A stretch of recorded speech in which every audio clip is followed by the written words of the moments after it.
Hi guys, we are live. We're back. Hey, Tuesday. It's Tuesday. Did you know that?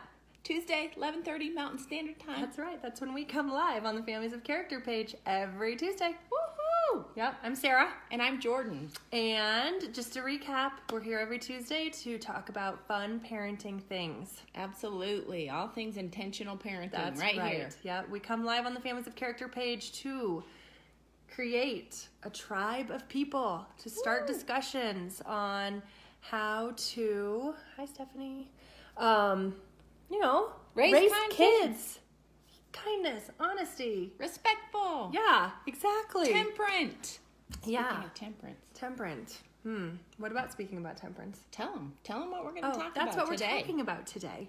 Temperance. The three things. Yeah, we are talking about temperance at meal times. Like, I didn't even put two and two together until Jordan started talking to me about it, but we're going to talk about, like, let me move this because it's in my way. Three things. We're going to talk about a mom. Yep. Who share a little story. Has a little mealtime story. And then we're going to talk about, like, creating a mealtime policy. Oh, yeah. That's big. Yep. And then we're going to talk about the benefits of that. You got it. Does that sound fun? Story, policy, and benefits. I like of that the idea. Policy. Yeah. Let's do it. Yeah. Okay, so one of my friends agreed that I could share this live today, but she has 4 children. And what has happened over the years is she has found herself making literally 4 different meals for her kids: breakfast, lunch, and dinner. Are you talking about me? I'm not talking about you. It's not you. It's someone else. Okay. But really, she spends about an hour and a half prepping meals for each child because she wants to be sure they're satisfied. She wants to be sure that they're eating what they like. Okay, yeah, that's not me, but that's kind of me. I mean, I don't spend an hour and a half, but I do, like, sometimes when it comes to dinner, I'm like, what do you want? What do you want? What do you want? Because it just seems easier.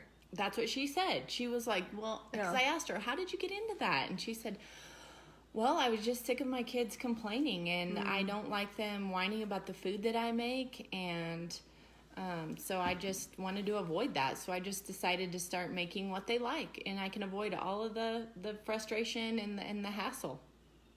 I get it. I totally get it. So what's the problem with it? Well, here's the problem.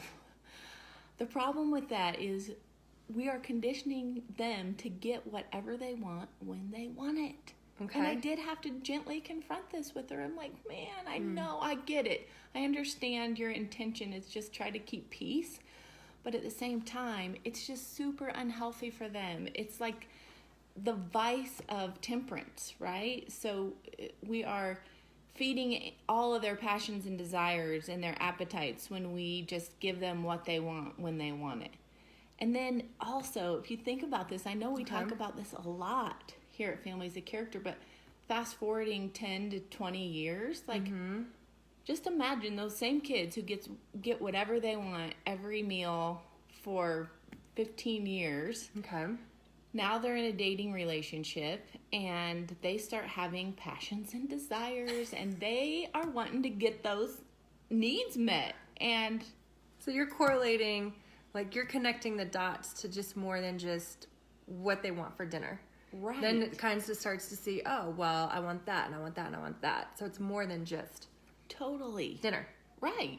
Like Okay. we think, oh, well, it's not that big of a deal if I make my kids what they want when they want it for meals. Because in other areas we do well. We want to keep it consistent across the board, right? Okay. So, yes, let's think about that. How does it impact them later on in their life? Okay. I'm like the wheels are turning. I'm starting to put two and two together. Oh, yeah. So what you're saying is that if we teach our kids to control their passions and desires now, Oh, yeah. in the future, they'll be able to avoid temptation. Totally. And think about how many temptations we have as a young adult or Okay. in adulthood, period. Okay. I'm starting to get it. I know.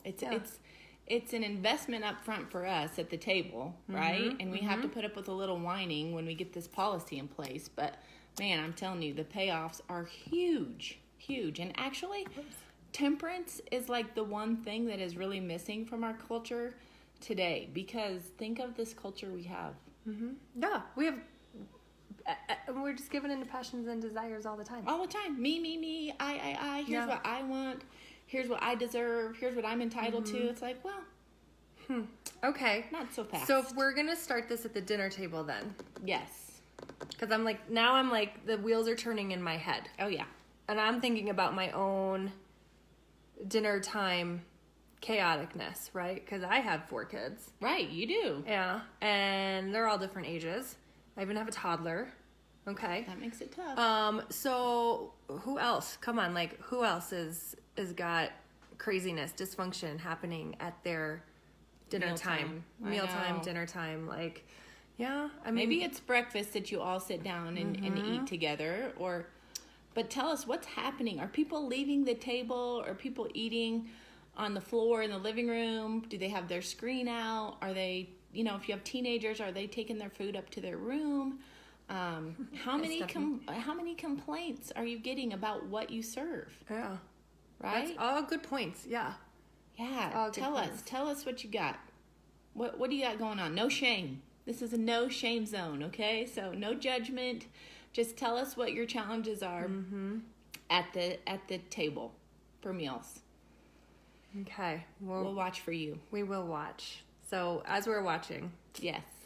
let's talk about mealtime policy then, I guess, because that's the other thing we talked about when we talked this through. Right. So creating a mealtime policy, not complaining about what's being served. Everyone eats the same thing. Exactly. You had mentioned like having dinner at the same time every night. Yeah, and make sure that everyone knows. Hey, everyone, maybe when you pick them up from school or you get Okay. home and homework is done, we're sitting down to eat at 6. Okay. So I need you to be at the dinner table at 6 o'clock, and then we're all going to be here until 6:30. Okay. Okay. So whether you're done or not, we're all going to sit and, enjoy each other's company and Okay. connect with each other. And then at 6:30, if we're all done, we can get up and clean up. Get up and clean up. Get up and clean up. And then everyone helps clean up That's right. in a magical world. Right. That's right. Okay, I like that. I do like that. And I'm like, for me especially, because I don't do it all the time, but I do it sometimes of being a short order cook. But I definitely am like reflecting on that. I definitely am like processing more complaining. Oh, true. So there's got to be a consequence for complaining. Yes. My 6-year-old loves to take 2 bites of something and then get up from the table. And we've told him, like, when you get up, that signifies that you're done. And we take his plate away. But we've never addressed the fact that he needs to sit down and stay seated until everyone's done eating. Right. Okay. So we had a dinner last night. Imagine if my husband got done eating first. Imagine if Josh would have just picked his plate up and left Just left. in the middle of our dinner It would have conversation. been really awkward. How awkward. We don't want our kids behaving like this. No, that is true. It's disrespectful. That's true. What if he would have said, "I'm sorry, Nancy, but I'm not going to eat this. I don't like what you've made today." I mean, I'm laughing because Terrifying. I'm picturing the situation, and oh man, you're right. Right. Yeah. So there is a huge benefit to doing this now. Yeah, there is a huge benefit. That's true. Yeah. Yes. And All right. consequences, you brought up a good point, because if we set a policy for mealtime, and we make it clear to everybody, we verbalize this to the whole family. Maybe we have to restate it a couple times each time we're at the table. Here's a reminder of the rules. We have to follow through with consequences. Would it be awful if your child started complaining incessantly about the food that you cooked at the table? Would it be awful if you said, "Okay, you've complained about what we've served, and that's disrespectful to the cook and the amount of time that he or she put into this, and so you can go sit in your room," right? But we have to be bold enough to insert consequences for our kids. Otherwise, it's all just talk. Yeah, that's true. Oh, they say that's what's going to happen, but this won't last. Yeah, my kids definitely fell into that category. We'll do this for 3 nights, and then they'll forget about it. Yeah. Intentional parenting. I love what Stephanie says. She says, my pet peeve is everyone wanting to serve themselves, so we treat it like mom and dad are the chef and they're at the restaurant. So they can't come in the kitchen unless they are serving. That's awesome. That's a great idea. And Stephanie, you have, I think, 6 kids. So you have to have policies around mealtime, right? Totally. Yes. Like, do not enter. This is Sit the cook down. zone. Sit down. Right. Okay. Right. So I see the huge benefits. Yes. I totally do. In reality, if we do not implement these plans, then we're really setting our kids up to fail in the real world. That is not our goal. We want the best for our kids. We want them to succeed. Okay. We want them to feel proud of themselves as adults out in the community. You're recapping? Oh, yeah. Let's do No the short recap. term. No short order cooking. No short order cooking. Okay, You're worth more than that, Mom Yeah. or Dad, whoever's cooking. You're challenging me this week. You really are. That's okay. All right, so mealtime set at the same time. Everyone sits down for a certain amount of time. Toddlers are hard too. Because, I have a toddler. Yeah. But so maybe the realistic is 15 minutes or something. Exactly. That everyone sits down. Because then that also, we can have a discussion Yes. and get caught up. Okay. Totally. Yes. Okay. All right. And then having a consequence about complaining. Absolutely. So those 3 things. Or leaving the table early. Yeah, consequences. Yeah. Good point. Okay. Y'all, you're going to crush your mealtime policies. Let's Yeah. do it. Yes. I'm just reading what Stephanie is saying. One meal for all. I love it. We do if you stand up and leave the table, the meal goes bye-bye. Yep. Bye-bye. Your opportunity has been lost. Yeah. That's another thing, really. I think we go over this really quickly, but, we don't force kids to eat either. If they don't like what's being served, we can really positively remind them that, you know what, that's okay. You don't have to eat what is served, but you need to understand that there's not a snack after dinner, and the next opportunity to eat will be at the next meal.